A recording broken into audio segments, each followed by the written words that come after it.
Good evening, sir. My name is Rohit Rana, sir. Basically, I'm Hindu, and I just recently converted to Islam. And not only because ke I'm in love with Muslim girl, not only because of that problems and all those things, because I accept Islam from my bottom of heart. And I tell you frankly, I don't know about Arabic, I don't know about Urdu from the very initially. And I don't know about the Sanskrit also, because I am from the Hindu background. Now I want to learn about Islam, not only because I am going to be married a Muslim girl.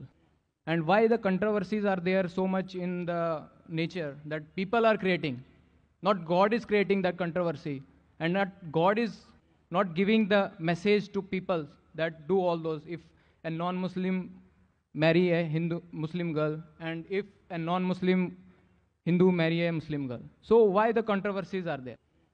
And if I accept Islam, then there is no problem in their family also. So why there must be a lot of controversies?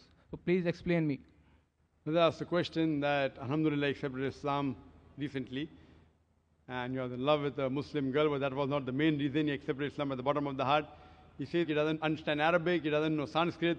Whether it's not compulsory that you should know Arabic to go to Jannah. It's not compulsory. But at present I am translating English Arabic. Whether, as I said, it's not compulsory for a person to know Arabic as a language to go to Jannah. I said if you know Arabic, you can understand the Quran the best. If you don't know Arabic, read the Quran in the language you understand the best. If you know English, read the English translation of the Quran. If you know Hindi, read the Hindi translation of the Quran. What you'll have to do is minimum what is required for your Salah. Salah is one of the important pillars of Islam. What is required for Salah, that much at least you should memorize. Because when you worship Allah subhanahu wa ta'ala in your Salah, you have to say in the original word. If you translate, the translation may be wrong. So besides this, knowing is not compulsory, but read the translation of the Quran in the language you understand the best. As far as the main question is concerned, that why this controversy, you have accepted Islam, so what's the controversy? As far as the Muslims are concerned, there's no controversy. No, I am not telling about the Muslim controversy. I am telling about the Hindu controversy. Why? Why I'm saying? Because the Quran says in Surah Baqarah, chapter number 2, verse number 221, it says that do not marry an idol worshipper until he believes.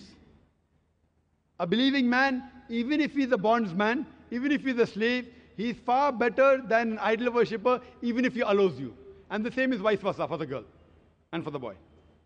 The reason is that if you have a vehicle and one tire is of the bicycle and the other of the truck, how will the vehicle run? But naturally, all the tires should be similar, but natural, any good, pious girl would want that the husband also goes to Jannah, go to paradise. So if she has found the way to paradise, that's acquire peace by submitting her will to Almighty God, that's what she may have requested you, and that's the reason you accepted Islam. As far as the Hindus are concerned, you have to show them my video cassette.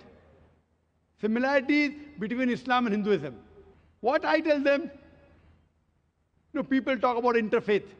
I tell them, at least agree. I tell the non-Muslims.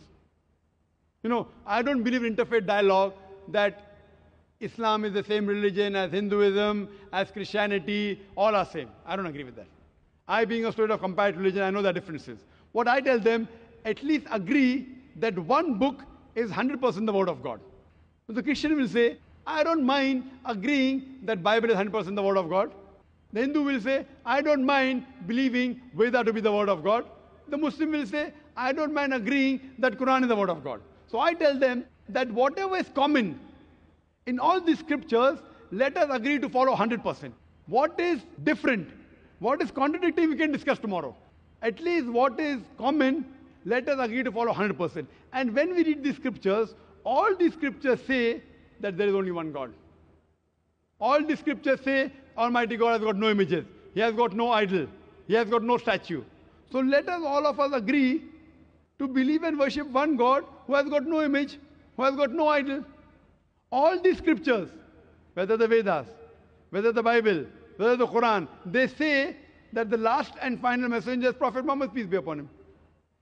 Even if you read the Bible, Jesus Christ, peace be upon him, said, it's mentioned in the Gospel of John, chapter number 16, verse number 12 to 14. Jesus Christ, peace be upon him, said, I have many things to say unto ye, but ye cannot bear them now. For he, when the Spirit of truth shall come, he shall guide you unto all truth. He shall not speak of himself. All that here shall he speak. He shall show you things to come. Now here, Jesus Christ, peace be upon him, is telling that I have many things to say unto you, but you cannot grasp my message. He, when the Spirit of truth shall come, he shall guide you unto all truth. Talking about Prophet Muhammad, peace be upon him. The scriptures of all the major world religions, Hinduism, Christianity, Judaism, Islam, all of them say there's one God.